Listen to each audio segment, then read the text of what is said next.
भाजपा के नेता आते हैं, अपने नेता को जो बुलाते हैं तो वो शिष्टाचारी है। बैठे बैठे तो कुछ काम करेंगे ना, कोई काम तो अब बचा नहीं है उनके पास। और जैसे जैसे ये विपक्षी एकता का जो मीटिंग होने वाला है, परसों ही है, भारतीय जनता पार्टी का डर से धड़कन तेज है। अपने कमी को, अपने डर को छिपाने के लिए अनाप शनाप बयान दे रहे हैं। अगर मुख्यमंत्री जी के बारे में एक शब्द भी उनके विपक्ष में बोले तो हम लोग समझ जाएंगे, उल्टा इनको डांट पड़ेगा। ये सब गलत बात है। पलटासन कुदासन कौन बोले थे और किनके बारे में बोला गया था, शायद उनको याद नहीं है। दूसरे का पार लगाना चाहिए, अपने बेड़ा पार लगाने के लिए घूम रहे हैं, इसमें हम लोग क्या कह सकते हैं। जाइए। नमस्कार, आप लाइव सिटीज देख रहे हैं और आपके साथ मैं हूं वसीम खान। मुख्यमंत्री नीतीश कुमार तमाम विपक्षी दलों को एक मंच पर लाने की कोशिश कर रहे हैं, मगर उस कोशिश के बीच बिहार की सियासत लगातार गर्म है। बीजेपी की तरफ से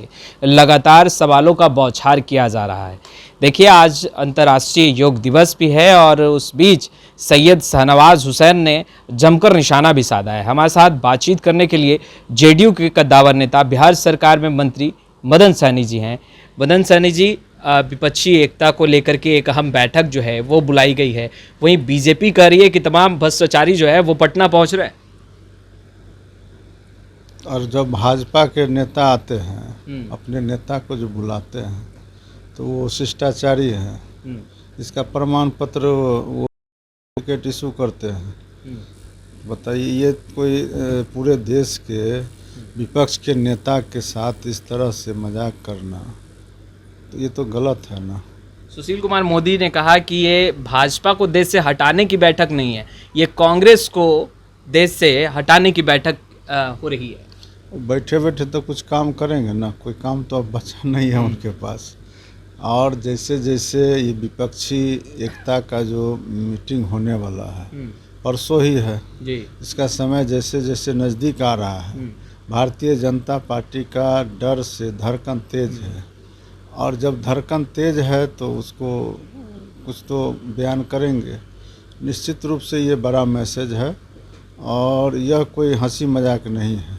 पूरे देश के विभिन्न प्रदेश के नेता आ रहे हैं, अपने दल के शीर्ष, और कई मुख्यमंत्री आ रहे हैं। ये कितना बड़ा मीटिंग है, ये उनको एहसास है, कोई ये मजाक नहीं है। और इसको वो समझते हुए भी अपने कमी को, अपने डर को छिपाने के लिए अनाप शनाप बयान दे रहे हैं। और इसका प्रभाव पड़ेगा। प्रभाव तो पहले से ही पड़ा हुआ है, जब से माननीय मुख्यमंत्री जी विभिन्न प्रदेश में जा कर के और विपक्ष के नेताओं से संपर्क किए हैं और उसका सकारात्मक लोगों को खबर मिल रहा है। तो जैसे जैसे समय नज़दीक आएगा वैसे वैसे डर बढ़ेगा और भाजपा को बड़ा नुकसान होने वाला है। पर एजेंडे को लेकर भी बात हो रही है कि तमाम जितने भी विपक्षी दल आ रहे हैं एक मंच पर, मगर तमाम विपक्षी दलों का अपना अपना एजेंडा है। क्या ऐसा है कि तमाम विपक्षी दल जो आ रहे हैं वो अपने अपने एजेंडों के तहत आ रहे हैं? सब आदमी का, सब दल का, सब पार्टी का, सब नेता का अपना तो सिद्धांत होता ही है, एजेंडा है ही, तो इसमें कहाँ कोई दिक्कत है।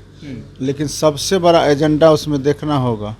विभिन्न एजेंडा तो है, लेकिन उसमें जो सबसे बड़ा एजेंडा है कि भारतीय जनता पार्टी ने जितने भी तरह के वादे किए, भरोसा दिलाया, चाहे वो 2 करोड़ युवाओं को नौकरी देने का सवाल हो, या किसानों को आय बढ़ाने का हो, या बेरोजगारी दूर करने का हो, महंगाई दूर करने का हो, ये तमाम चीज़ तो वो कर नहीं पाए।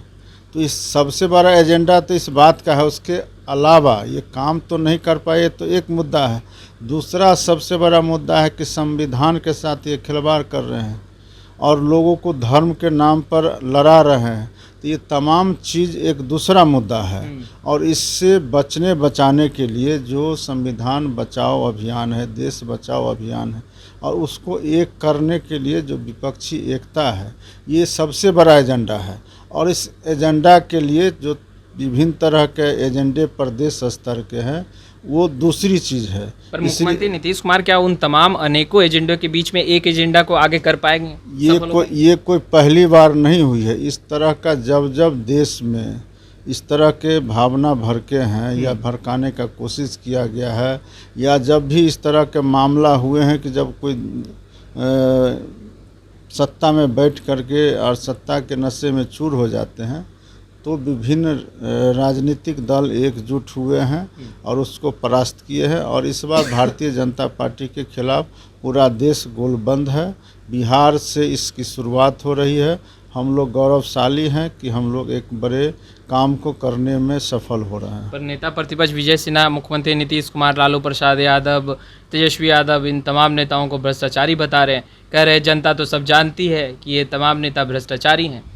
अब हम इसका क्या जवाब दें? अगर विजय सिन्हा जी विधानसभा के अध्यक्ष भी रहे हैं, मंत्री भी रहे हैं, तो ये आपको क्या लगता है कि ये इन लोगों को भ्रष्टाचारी कह देंगे तो वो उनके लिए अच्छा बात है क्या? ये तो सरासर गलत है ना कि आप जिनके अधीनस्थ काम किए हैं, जो आपको अध्यक्ष बनाए हैं, जो मंत्री बनाए हैं, और नीतीश कुमार जी आदरणीय मुख्यमंत्री जी के बारे में बिहार को छोड़ दीजिए, पूरे देश का कोई ऐसा नेता है, चाहे वो विपक्ष का नेता, वो अपने सीनियर से, भारतीय जनता पार्टी के सीनियर नेता से जा कर के पूछ ले, अगर मुख्यमंत्री जी के बारे में एक शब्द भी उनके विपक्ष में बोले तो हम लोग समझ जाएंगे, उल्टा इनको डांट पड़ेगा। ये सब गलत बात है। अच्छा, आपने सामाजिक कार्य भी बहुत किए, एक लंबी पारी आप राजनीति में आपने खेली है। सैयद शाहनवाज हुसैन जो योग दिवस, अंतर्राष्ट्रीय योग दिवस है, क्योंकि आज और तमाम बीजेपी के नेता योग करते भी दिखाई दे रहे थे, सैयद शाहनवाज हुसैन ने मुख्यमंत्री नीतीश कुमार पर तंज कसते हुए कहा कि बिहार में एक योग बहुत फेमस है, पलटासन का। अब उसको तो लगता है कि किससे सीख के आए हैं। ये बात किन पर जो है बोला गया था, ये उनको शायद याद नहीं है। जिनका आजकल जो है वो गुण गाते हैं, है ना, या जो, अब इसका तो चर्चा ही करना बेकार है। नहीं तो बता देते हैं कि ये जो पलटासन कुदासन कौन बोले थे और किनके बारे में बोला गया था, शायद उनको याद नहीं है। ये सब फालतू बात। शाहनवाज साहब को हम लोग समझते थे कि ये सब नेता हैं, अब इस स्तर पर उतर गए हैं। मुख्यमंत्री जी का गुणगान करते करते उनका दिन बीतता था, अब आज जो है वो इस स्तर पर उतर गया। अब उनके बारे में क्या कहा जाएगा? एक तरफ विपक्षी दलों की अहम बैठक, दूसरी तरफ मांझी जी आज अमित शाह से मुलाकात करेंगे, तो कैसे देखते हैं? क्या बिहार की राजनीति और देश की राजनीति पर अब तो उल्टा गंगा बह रहा है। जो मांझी को दूसरे का पार लगाना चाहिए, अपने बेड़ा पार लगाने के लिए घूम रहे हैं। अब इसमें हम लोग क्या कह सकते हैं? जाएंगे। तो आपने सुना, मदन सहनी को बेबाकी से तमाम सवालों के जवाब दे रहे थे और स्पष्ट रूप से कहते नजर आ रहे थे कि 2024 और 25 में बीजेपी का खाता बंद होने वाला है। खैर, इस वीडियो में इतना ही। आपका बहुत बहुत शुक्रिया।